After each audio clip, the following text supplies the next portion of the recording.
نحمده ونصلی علی رسول الکریم اما بعد۔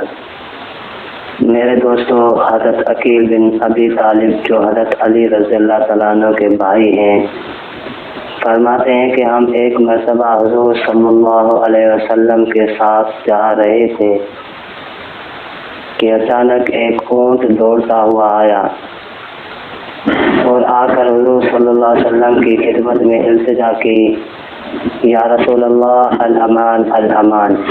اتنے میں اس کے پیچھے ایک اعرابی ننگی تلوار لے کر آ پہنچا۔ حضور نے اس اعرابی سے پوچھا کہ تو کیا ارادہ رکھتا ہے اس مسکین اونٹ کے ساتھ؟ اس نے عرض کیا، یا رسول اللہ، میں نے اس کو بھاری رقم دے کر خریدا ہے، لیکن یہ میری فرما برداری نہیں کرتا کہ میں چاہتا ہوں اس کو ذبح کر دوں اور اس کے گوشت سے فائدہ اٹھاؤں۔ پس حضور صلی اللہ علیہ وسلم نے ان سے فرمایا، للجمل لم تعصی ہے، کہ تم کیوں اپنی مالک کی نافرمانی کرتا ہے؟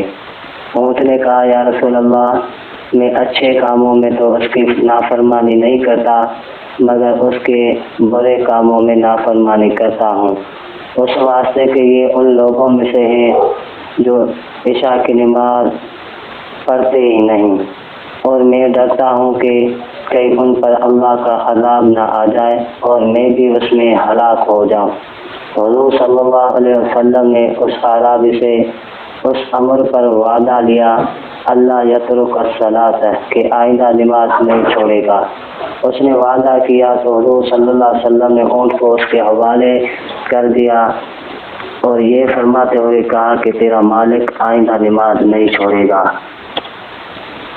میرے دوستو، اونٹ کو اتنا خوف تھا کہ کہیں اس بے نمازی کی وجہ سے میں بھی اجل کا شکار نہ ہو جاؤں۔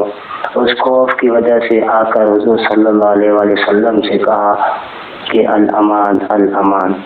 اگر ہم انسانوں کو امان چاہیے تو اس اونٹ کی طرح اپنی دل کی دنیا میں خوف خدا پیدا کرنا ہوگا۔ اللہ تعالیٰ سے دعا ہے کہ ہمیں عمل کرنے کی توفیق عطا فرمائے۔ وما توفیقی الا باللہ۔ اللہ